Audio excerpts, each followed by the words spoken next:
반갑습니다. 김수경 소장입니다. 제가 유튜브 데뷔하고 오늘 이틀째입니다. 어제 1강 했고요. 오늘 2강 합니다. 되게 긴장되고 힘들어요. 나름 네이버 블로그로는 C랭크 블로그이기도 하고요.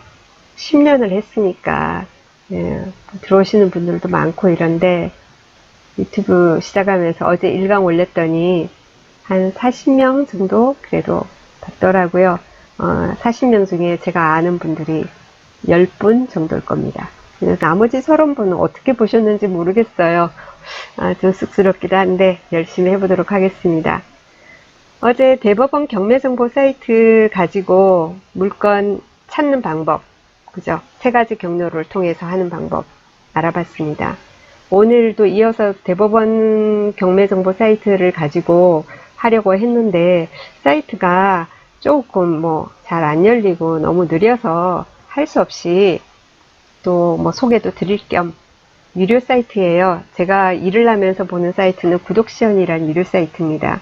유료 사이트 구독시연, 지지옥션도 유명하고요. 나머지 이렇게 옥션 사이트들 많이 있고 그리고 무료로 제공되고 있는 것도 많이 있나 봐요. 그래서 여러분도 한번 활용해 보시고요. 이런 유료 사이트들을, 이런 민간 이런 옥션 사이트들은 대법원에서 나오는 자료 있지 않습니까? 대법원 공고되는 그 자료에다가 등기부 등본도 첨부하고 기타 우리가 여러 가지 참고할 만한 그런 것들을 많이 부가적으로 넣어서 자료가 제공되고 있습니다. 좀 많이 편리해요. 대법원 사이트 하면은 물건마다 다 인터넷 등기소 들어가서 등기부 열람하는 것만 해도 한 건당 700원이지 않습니까? 저는 구독션 쓰고 있고요. 그리고 보니까 참 오늘 26일이다 그죠? 내일 경매건 한번 보려고 그래요. 오늘 거 해봤자 지금 의미도 없고. 자, 27일 날 경매되는 거 보니까 부산 본원이 보이네요. 부산의 경매 법원 3군데서 하는 건 아시죠? 그죠? 본원, 저희 사무실에 있는 거제동 본원 있고요. 그리고는 해운대 쪽에 재송동에 있는 동부지원 있고, 그리고 이제는 새로 생긴 서부지원, 명지의 서부지원 있고 그렇습니다.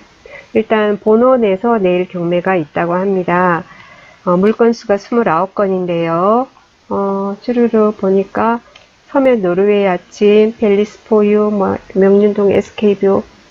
시간이 있으면 다 봤으면 좋겠는데 위에 거는 월세 받기 참 좋은 물건인 것 같고, 두 번째는 왜 11%까지 떨어졌을지가 궁금하고, 세 번째는 명륜동 SK뷰 참 선호하는 물건이에요. 그죠? 시간 관계상 제일 위에 있는 거 열어보도록 하겠습니다. 서면 노르웨이 아침 전용 면적은 8.7평 정도 되고요. 8.7평 정도 되는데 네이버에는 계산하니까 11평형 되는데 부동산 114 쪽은 13평형으로 보여요. 잘 모르겠어요. 보겠습니다. 조금 내려와서 보는데 우리는 지금 매각물건 명세서를 제가 설명하기 위해서 이걸 열었거든요. 매각물건 명세서. 여러분 대법원 사이트 들어가셔서 물건 보실 때 가장 먼저 확인해야 되는 서류예요. 문서예요. 매각물건 명세서 보니까 보시면 어떤 내용이 나오냐면 좌측 상단에 보면 여기 사건에서 사건 번호가 2개가 있어요. 사건 번호가 2017 타경 11963, 2018 타경 101320 이랬어요. 사건 번호가 2개예요. 2개일 수 있어요. 이렇게 중복으로 한 군데서 또 경매 들어왔는데 또 다른 데서 경매가 들어오고 이럴 수 있습니다. 중복으로 지금 이 사건엔 들어와 있어요. 그리고 옆에 보면 사건, 아까 이건 사건 번호인데 매각 물건 번호에서 1번 돼 있습니다. 다 1번이에요. 사실은 다 1번이에요. 그런데 이 물건 번호는 왜 붙냐면 예를 들면 어떤 사람이 채무를 안 갚아서 이 사람 재산이 전부 다 경매에 나오게 될 때, 그럴 때 집도 나오고 상가도 나오고 뭐 어디 있는 뭐 땅도 나오고 그런다고 합시다. 그 세 개를 한꺼번에 묶어가지고 훅 하고 나오게 될 때 집은 1번, 상가는 2번, 땅은 3번 뭐 이런 식으로 구분을 하는 거예요. 그래야지 입찰을 하지. 그 세 개를 다 묶어서 입찰하세요 하면은 어느 누가 입찰하겠습니까? 따로 해야지 필요한 사람이 받아갈 거잖아요. 그래서 입찰할 때 그걸 구분을 하기 위해서 물건 번호를 이렇게 부여하는 거예요. 그래서 1번, 2번, 3번 이런 식으로 나가는데 하나만 있을 때도 원래는 1번입니다. 그래서 보통 입찰서 쓸 때 부산, 울산 이쪽에서는 이 하나만 있는 경우는 이를 주로 생략하고 있는데 창원법원에서는 꼭 창원법원 본원 특히 1번, 꼭 1번 쓰라고 막 그러더라고요. 자, 그 옆에 보면 작성 일자, 매각물건 명세서를 작성한 날짜가 있고 옆에 담임 법관 나와 있고 어쩌고 저쩌고 나와 있고 최선순위 설정 이런 말이 나와요. 최선순위 설정이란 말이 무슨 말이냐면 여러분 뭐 그 경매 공부를 학원에 가서 하시건 뭐 책을 보고 하건 간에 경매 권리 분석 이러면서 공부 들어가면은 제일 많이 듣는 말이 뭐예요? 말소기준 등기, 말소기준 권리 뭐 이런 말이에요. 그 똑같은 표현이에요. 최선순위 설정이라고 합니다. 민사집행법상으로는. 그래서 근데 우리 보통 통상적으로 말소기준 등기, 말소기준 권리 이런 말을 많이 쓰죠. 그 말소기준 등기가 2013년 7월 15일 근저당권이라고 지금 기재가 되어 있습니다. 그리고 점유하고 있는 사람에 대해서 나와 있어요. 어떤 사람이 살고 있는지 이모시 나와 있고요. 점유 부분은 전부. 그리고 점유 근원 뭐 임대차 기간 2013년 8월 28일부터 보증금 3,000에 15만원.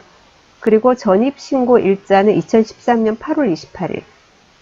확정 일자도 2013년 8월 28일 날 했고 배당 요구 12월 27일. 위에 보면 배당 요구 종기일은 2018년 3월 2일이거든요. 그보다 먼저 앞서서 이렇게 해놓은 거예요. 자, 여기서 우리가 볼 거는 뭐냐면은 공부를 좀 하신 분들을 보면 전입일자, 임차인의 전입일자는 2013년 8월 28일이에요. 8월 28일. 그런데 그 위에 말소기준 등기, 최선순위 설정은 2013년 7월 15일이에요. 한 달 반 정도 빠르죠. 그죠? 임차인이 늦어요. 이런 경우를 우리가 대항력이 없다라고 표현하고 이 사람이 보증금을 나중에 법원으로부터 일부 배당받건 하나도 못 받건 전액받건 그거는 낙찰자하고 아무런 관계가 없어요. 그죠? 이런 경우를 대항력이 없다. 우리는 아무런 관계가 없다. 낙찰자한테 대항할 수 없다. 이 말이에요. 그런데 만약에 이 사람이 날짜가 빠른 선순위 임차인이어서 대항할 수 있는 임차인이라면 대항할 수 있는 선순위 임차인이라면은 요 밑에 비고라고 돼 있죠. 이 비고란에 기재가 됩니다. 그러한 내용이. 이 사람 어떠한 사람은 전입 날짜가 어떠해서 빨라서 그래서 대항력이 있다. 뭐 임차인이라면은 뭐 임차 보증금을 인수할 수 있다. 그런 어떤 내용이 기재가 됩니다. 그래서 매각물건 명세서 딱 들어오면은 여러분이 먼저 봐야 되는 부분은 제일 처음에 이 비고 부분이에요. 비고가 공란으로 돼 있으면 되는 겁니다. 뭐 날짜 보고 할 것도 없어요. 최선순위 설정 일자 언제, 임대차기 전입 일자 언제, 어디가 빠르지? 이런 거 사실은 따질 것도 없이 비고를 보고 여기가 공란이면은 만사 오케이 끝인 겁니다. 자, 그리고 그 다음에 또 봐야 되는 게 뭐냐면은 여기도 공란이에요. 이 물건은 너무 깨끗한 거네요. 어떤 말이 있냐면 여기에 등기된 부동산에 관한 권리 또는 가처분으로 매각으로 그 효력이 소멸되지 아니하는 것, 그게 공란이에요. 자, 등기된 부동산에 관한 권리 또는 가처분으로 이 말은 우리 이제 그 경매권마다 등기부를 보면 각종 권리들이 있잖아요. 예를 들면 담보대출을 받아서 뭐 그러면은 저당권이 설정이 되고 내가 개인적으로 돈을 빌려줬는데 뭐 내가 못 갚으면 그 사람이 나한테 가압류가 들어올 수 있고 뭐 카드 대금 못 내도 역시 마찬가지고 그리고 또 내가 세금을 못 내면은 국가에서는 또 압류가 들어오죠. 그런 여러 가지 권리들이 있는데 그 권리들이 매각으로 그 효력이 소멸되지 아니하는 것 됐어요. 우리 이제 그 낙찰받고 잔금 내면서 소유권 이전 등기하면서 그 전 소유주에 관련된 그런 거 막 기재되어 있는 거를 다 말소해 달라고 말소 신청을 하거든요. 그러면 말소 신청하면은 소멸이 다 되는 거예요. 그런데 그 효력이 소멸되지 아니하는 것이 여기는 공란으로 돼 있지만 예전에 다른 사건 보면은 해당 사항 없음 이런 말이 있어요. 그러니까 등기된 부동산에 관한 권리 모든 게 낙찰되고 이제 매각이 되면 그 효력이 소멸되는 거예요. 소멸되지 아니하는 것이 해당 사항 없다. 참 말 어렵게 해놨다 그죠? 다 소멸된다 이렇게 하면 좋을 텐데. 자, 매각물권 명세서 들어와서 여러분이 체킹하셔야 되는 부분은 점유자 밑에 부분에 비고가 공란이어야 하고요.